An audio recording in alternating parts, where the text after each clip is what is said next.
Today is the 19th of May, and I did not record yesterday because I forgot yesterday. But I am recording today, trying to get it done. Um, Not much is that different, I suppose, except a couple of things. The first thing is that my arm that has been getting electrocuted, it is doing very well. You can see this part right here is the smooth part, and then here's my hand all hairy, and then on the other side here's my arm all hairy, like right here, and then yeah, over here is soft again, but over here is hairy again. Anywho, my arm regrowth of little hairs and stuff is finally to the point where she had less than an hour to get rid of all the little hairs. And she said that's a very good sign, and that if that continues, then I can schedule surgery. So we are doing a 1 month wait, and then I'm going to go back and she's going to see how much hair came back and regrowth there was.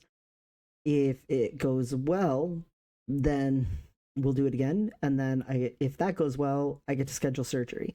So it might actually be finally, after all this time and after getting scammed by the other electrolysis place, might actually finally truly be that I could schedule surgery like a few couple of months.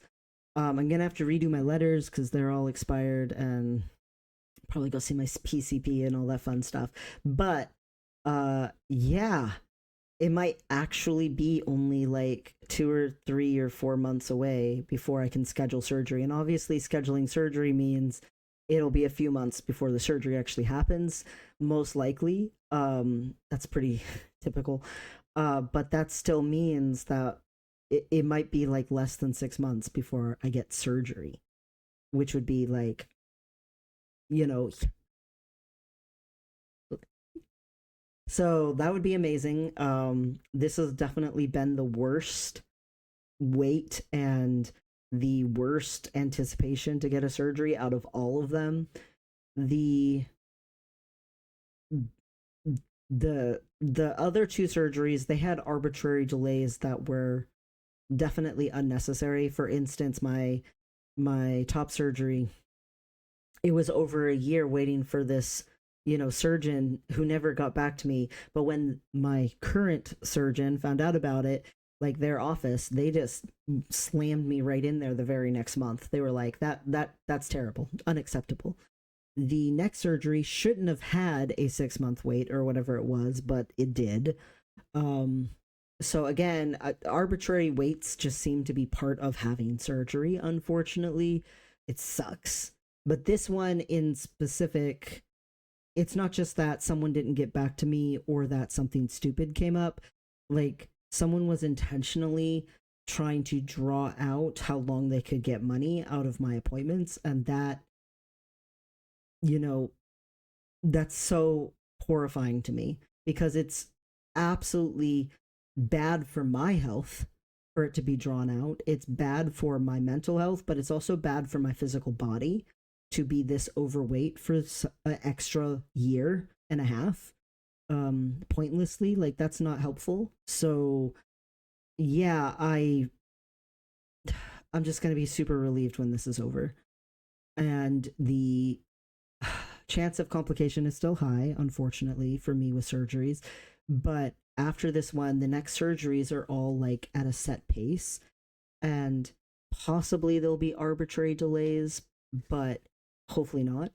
The other thing is, I'm afraid of the current White House administration trying to get rid of my Medicaid again, like they did before. Right now, a federal judge has indefinitely delayed that. They just re-upped that no, they can't get rid of the Medicaid for states that require by law care. And so right now that's still protected, but I don't know how long that's going to last or be. So the sooner the surgery gets done, the better, because I can't afford all these surgeries and stuff. And if I lose Medicaid and the ability to use Medicaid to get surgery, I don't know what I'm going to do. Um technically I can buy my testosterone. It's just very expensive, but it's survivably expensive technically, um at least temporarily. It is it is painfully expensive though. But uh, like a surgery that's tens of thousands of dollars is not. There's just no way around it. It's not survivable. Like I would be in possibly unrecoverable debt. So I definitely am hopeful that this can just get done. Another thing is I am in college and I will need to take a quarter off to recover from the surgery. So the sooner it gets done, the sooner that's out of the way and I can go back to knowing some sort of a schedule for things, because I'm about to hopefully be walking at commencement. I mean, okay, it's pretty much a guarantee. I'll be walking at commencement at the end of this, school quarter, and getting my associate's degree and all that fun stuff, and starting in the fall for one bachelor's and in the winter for my second bachelor's, and I'll be getting two bachelor's at the same time.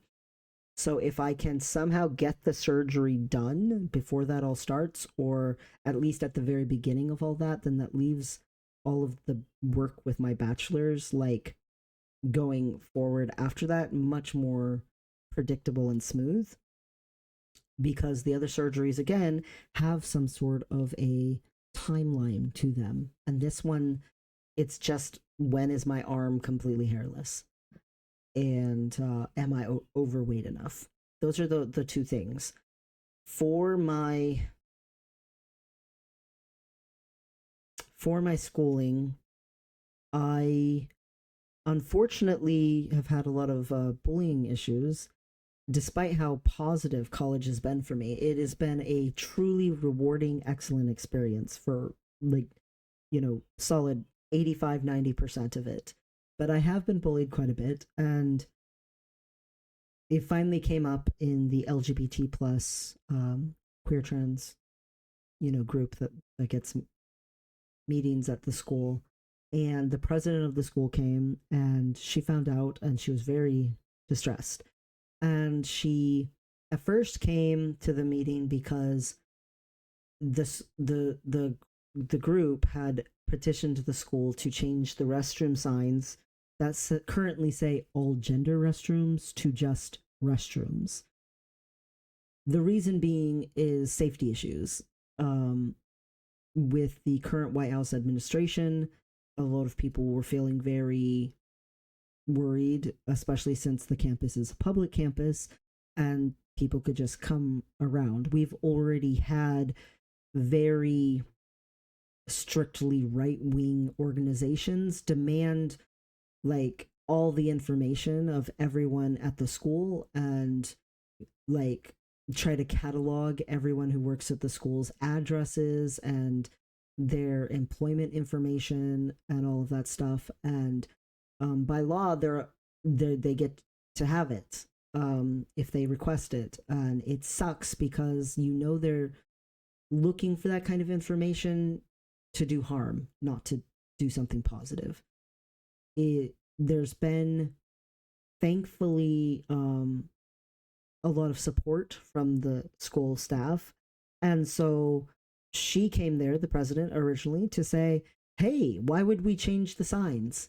We want to stand up for what's right. We don't want to just give in to fear from this White House administration. We want things to be, feeling supportive here for you. And we want you to know that leadership here is fully prepared to defend your right to go to the bathroom." The original petition also asked for the changing of the sign labels on the websites so that no one could just look at a website, figure out where the LGBT plus people might go to the bathroom, and then, wait to do harm. So there was a compromise made where basically the group said, okay, how about we leave the signs where they are that are, like, already currently on campus, but definitely change the website. And the president agreed to that. But she seemed very concerned that anyone would feel unsafe on the campus at all. And she was like, has anyone ever felt unsafe here? And no one wanted to talk. So of course I, in my, I don't know, overly honest way, brought up that I've been bullied and I'm one of the most popular, you know, kids at school, students at school. I guess I'm not a kid, but yeah, act like a kid a lot of the time. But the point is, if I've been bullied, then who else probably has been, was how she seemed to take it. And she seemed quite surprised and distressed. And she was like, well, are you reporting any of this? And I was like, oh no, I've never reported anyone. And she was like, well, there's an informal process and then there's a formal process. Are you at least doing the informal process and going to your mentor, because she knows who my mentor is, about getting support? And I was like, knew nothing about that. So I had never done it, and she was like, "Oh, just go to her." Well, I went to my mentor, the professor that I, is my faculty advisor, is my, like, she's my everything. She's my hero. She's all the way down the list. Just if there's a role or a position, she probably has it. Um, and she was like, I know nothing about this. And I was like, me either. And she was like, this is really not my thing. And I was like, I recognize that this is not really your thing. Like, when it comes to educational stuff or professional stuff, she's super, super good. And she does say such inspiring things that help me emotionally.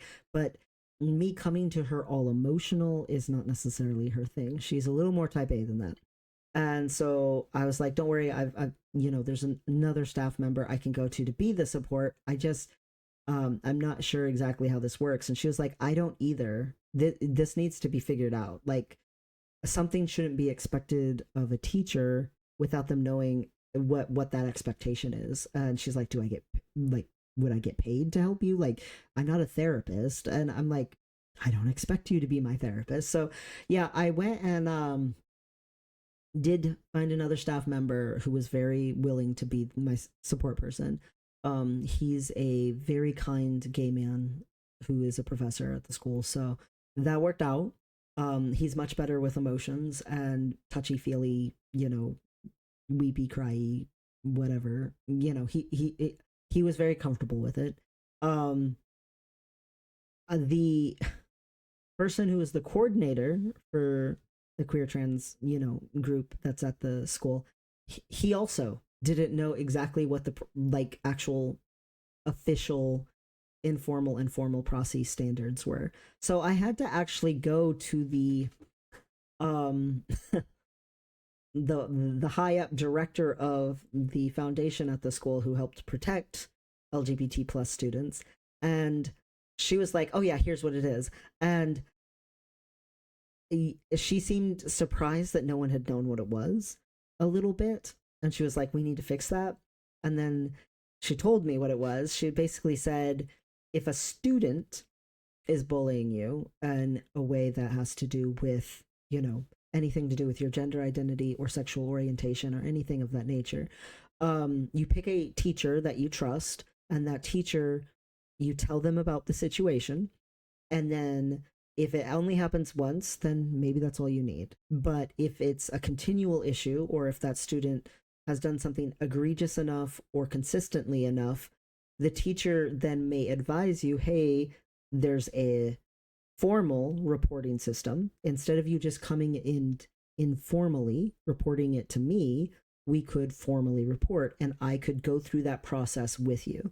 So the teacher commits to sitting with you in those meetings where you are officially reporting to student conduct, and they actually have, like, a, group of people come and judge the matter, and it goes through a process. It goes through these different steps, and you talk about the experience, and they make an official ruling at the end and all that kind of stuff.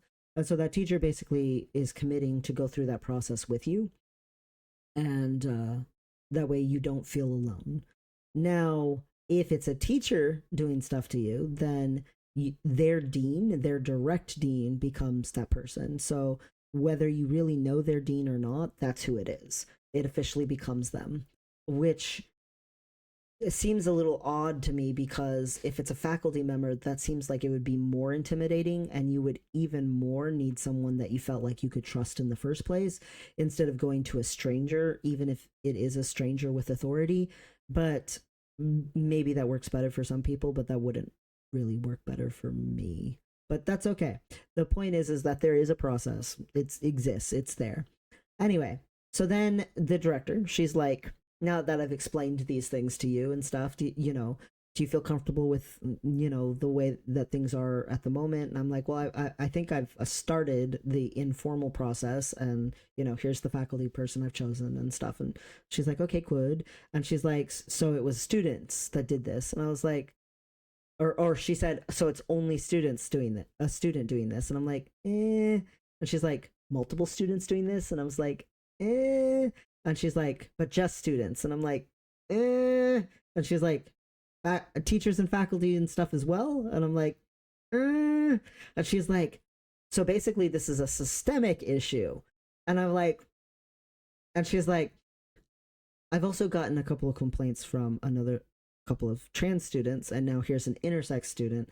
And she said, yeah, I'm just going to take this all the way up to the Senate for the, entire district. And we're just going to have a district wide training at all colleges in the entire district in the whole county.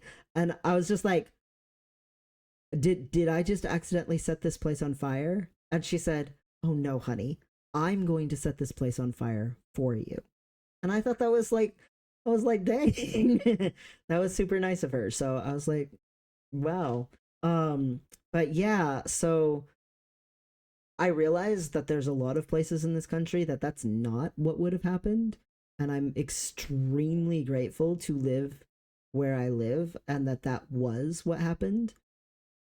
Um, I also felt really encouraged, like really emboldened by that. And the faculty member that I chose, he he said some things to me that I had never thought about ever before in my entire life. And they really made me feel much more positive about just things in general. For instance, one of the things he said was that, I brought up that I have a lot of shame because of the way that I was born and the abuses that I experienced and the pressures that I felt because of it and stuff. And growing up, I didn't know why that stuff was happening to me. I didn't know why I was being abused. My mother never told me, but yeah, I definitely felt that I was the different one and I was the ostracized one and I was the one who should never have been born. And I didn't know what was wrong with me having been born, but I knew she definitely seemed to think there was something wrong with me having been born. And I knew as soon as I started hitting puberty and I was developing differently, she had a very big problem with it. And other kids had problems with it. And I had no friends. And like, it was constantly reinforced to me that I need to go pray for my soul, that I was the bad one. And so I entered into adulthood and I went from one abusive relationship to the next. And women constantly had a problem with me existing. They didn't have a problem with me as like being useful. They didn't have a problem with me as I could give them orgasms, but they definitely had a problem with me being myself. And on the one hand, I didn't know I was a boy and I was living with a bunch of lesbians. And so they didn't know that I was a boy either. That could create complications in and of itself. So I try to forgive that.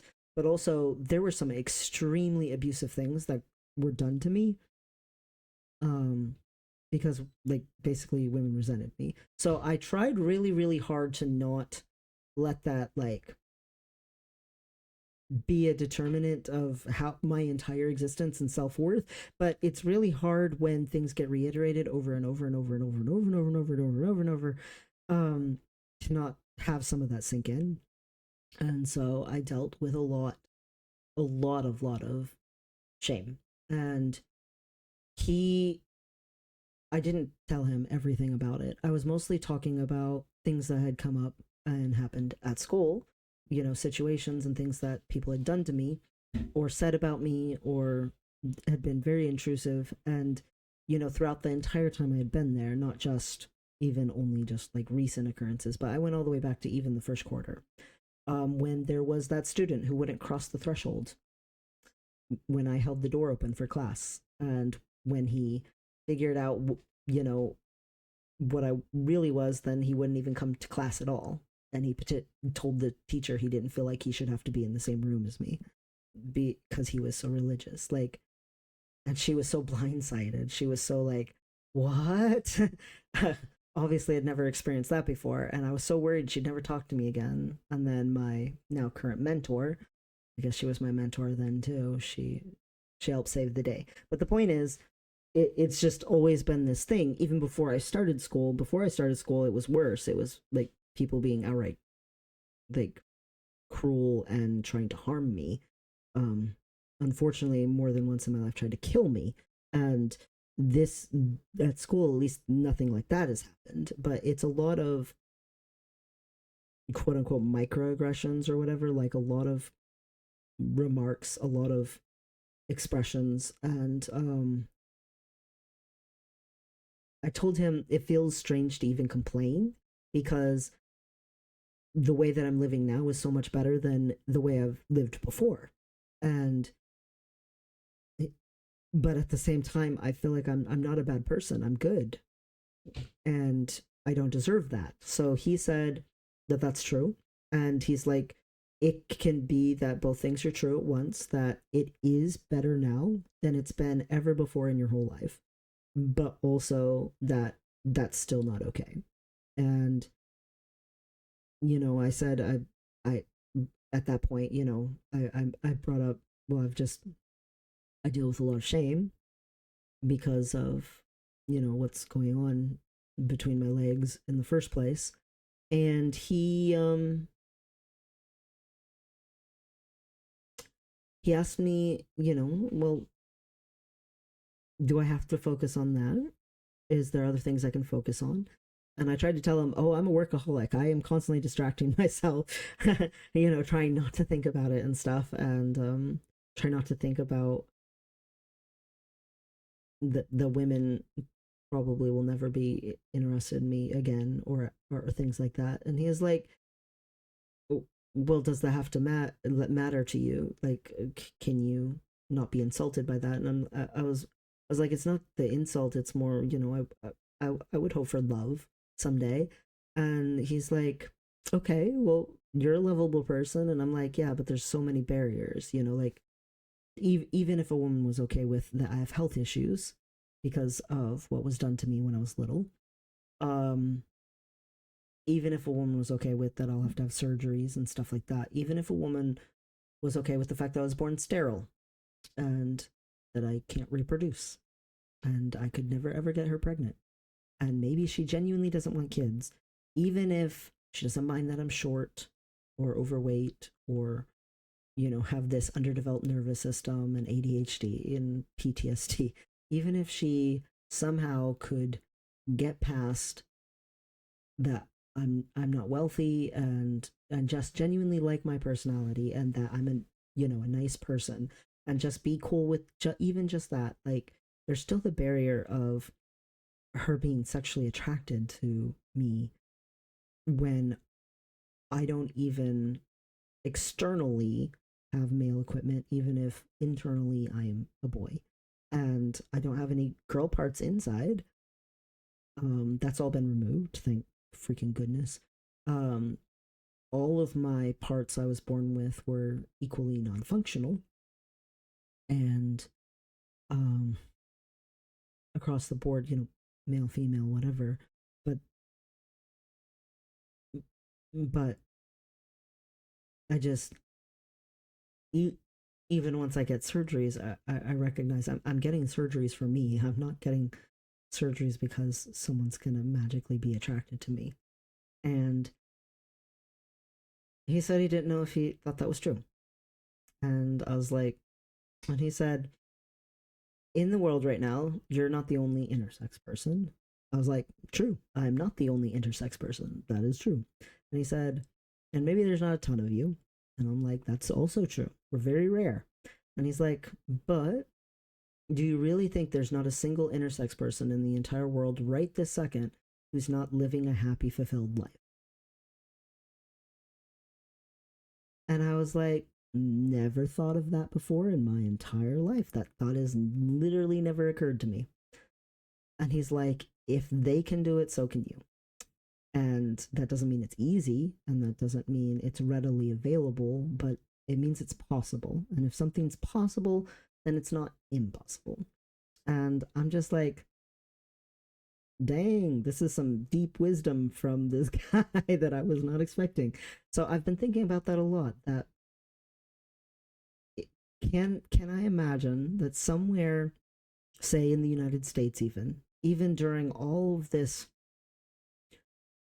attack, like very targeted, intentional attack on trans, non-binary, and intersex people from the current White House administration, even with the bills and laws that are being passed and the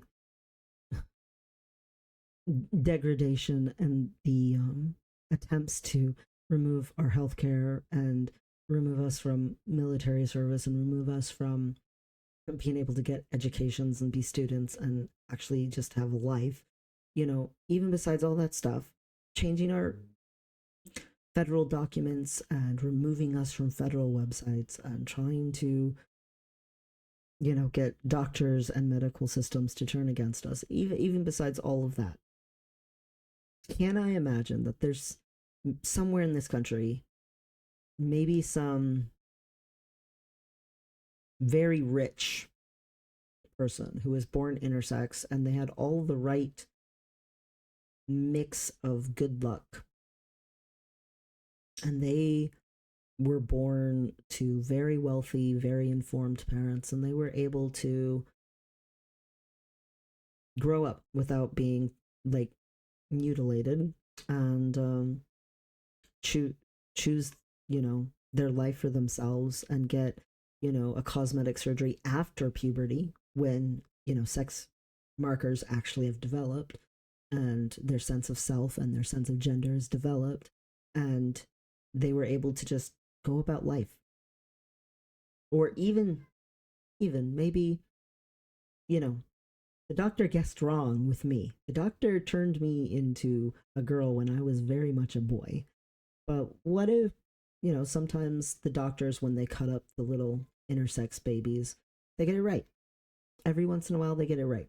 And say some intersex kid that they altered, those alterations worked out because they turned that baby into a girl, and it just happened to be that it was a little girl. And as she grew up, she maybe had a couple of odd developments during puberty, but it wasn't too tragic. And she actually is pretty comfortable with what happened. Her parents were very open with her and told her what happened, so she didn't have to like feel like she was like crazy and why does everyone treat me differently? Like she knew what was different about her and she was able to accept it and get good therapy, and it worked out. It was okay. And she was able to, you know, end up in a relationship and have a solidly fulfilling life, even if she can't ever have babies, maybe, but she's like comfortable. Like life's not life's not that bad. And I think about that. I think about,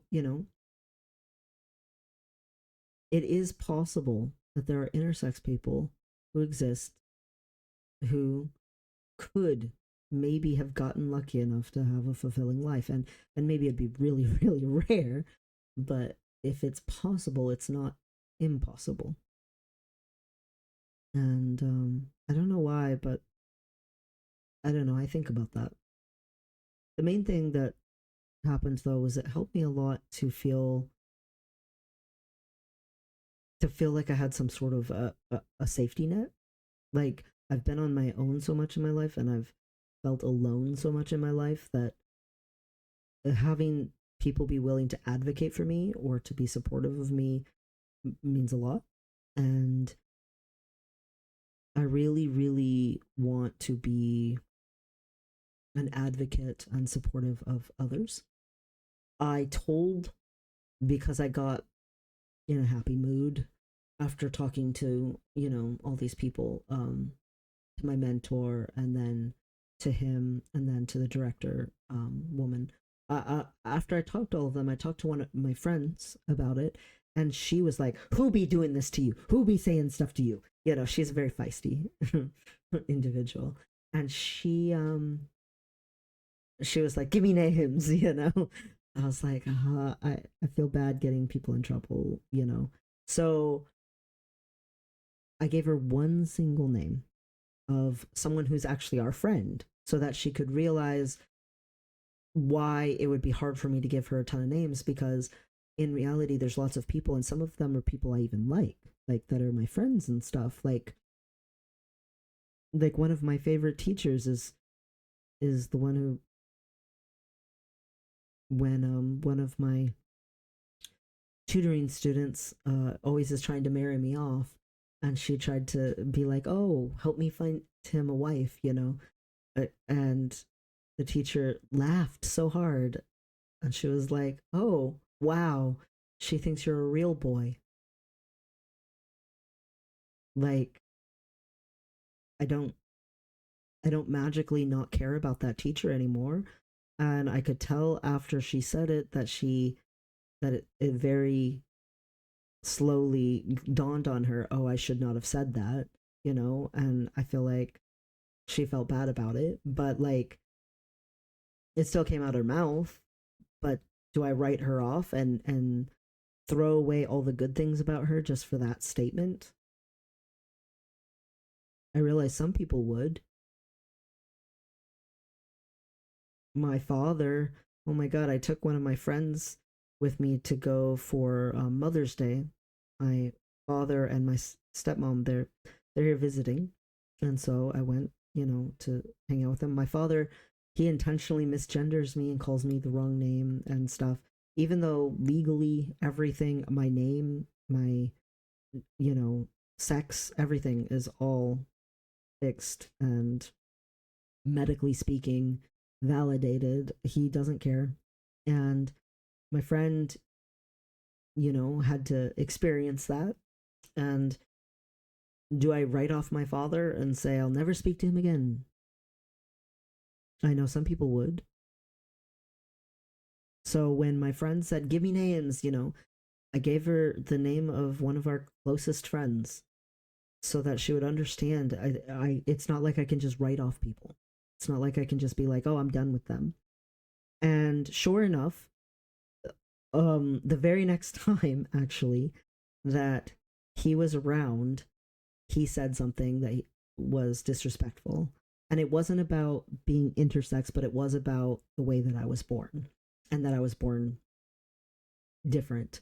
There's more to the differences in how I was born than just that I was born intersex. So he brought something up, and she was not okay with it. She immediately was like, "Oh, we need to go out of this room right now." And I don't know what she said to him, but as they were coming back in the room, she was saying, "Well, you just need to think before you speak. Think about things before you say them." And he came up to me and apologized, and he said, "I'm sorry." And I've never had that happen before. Like, not a single time. There's people who've seen me being like kicked around in a yard before. There's people who've seen me being like beaten into a vehicle while being screamed at, and no one ever intervened or said, "Oh, that's not okay," or "You shouldn't do that," to the people doing that kind of thing to me. People have degraded me openly, like, the over and over and over and over and over again in my life. And no one's ever said, "Oh, don't say that. That's not nice," or, "That's not right. You don't talk to people that way." Nothing like that. And then out of nowhere, I was like, "Wow, is this what it's like to have an actual friend? Like real friends?" She just stood up for me, just of her own accord. I didn't have to say nothing. I didn't say anything. Like, I was gonna just let the comment slide, and she didn't let the comment slide. And I was just touched. And it wasn't very significant to her, To her, she's just like, I'm not going to tolerate stuff like that. And that's kind of her personality. So I can see why that wouldn't be that big of a deal to her, but it was a big deal to me. And all of these different things just have made me feel a lot more confident about it. And so I actually confronted the main person who's been harassing me, and I feel a lot more empowered, I guess, because I feel like his reaction hasn't necessarily been that positive, but I feel like his threats are empty.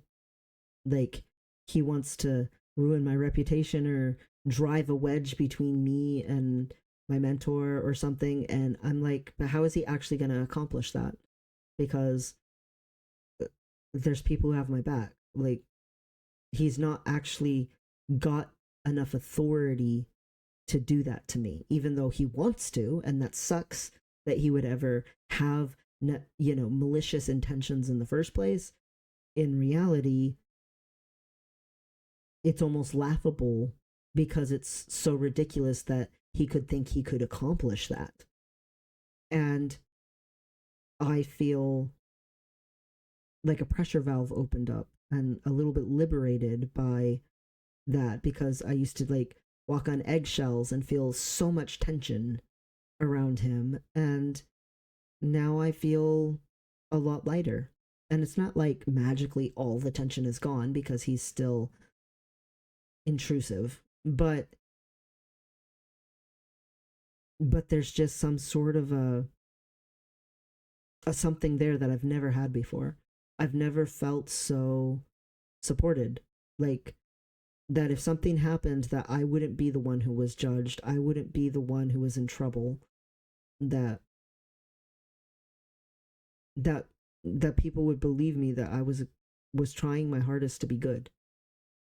And I definitely have not felt that way a lot in my life. Um, I don't know if I've ever truly felt that way before. That that that I thought genuinely everyone would believe it wasn't me, that I wasn't the problem in every situation, that it wasn't my fault, that I'm not the bad one.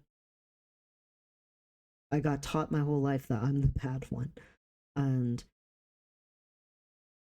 maybe it's starting to sink in that that the that those voices, even though there was so many voices, even though there were so many people who tried to convince me that I deserved the way I was being treated, that in actuality, that whole preponderance was inaccurate and that I didn't deserve any of that. And that I don't deserve any of it now. Even though it's less severe, it's still unwarranted. So I am extremely grateful to have come to school. I mean, I've said that before. I'm so grateful to have started college. It's been absolutely life changing for me, like completely life changing for me. And the people that I've met at college and the people who have been so kind and supportive, I can't, I cannot speak enough to how much I appreciate them. Even if I knew all 7,000 something languages on the planet, I would not be able to say thank you enough. So, yeah, I'm feeling much less depressed. I'm feeling much less like it's not like the state of the world has magically become better, but the state of my personal world has somehow, not because I'm in any better financial straits, not because I'm getting surgery, although I might be getting closer to surgery, although I've felt hope about that before and been disappointed, so I'm trying not to get too excited, but um, I've just I've never had this much trust in people, that that if that if something happened, that they would genuinely not judge me and be on my side. And that's just never been an option to feel before, and it's very meaningful to me to have it, to have that. It significantly has lifted some part of me that has felt so isolated my entire life. And I am eternally grateful. I might not have a lot, um, but I have some trust. And maybe it's not in very many people, but to have it at all is more than I've ever had. I'll take it.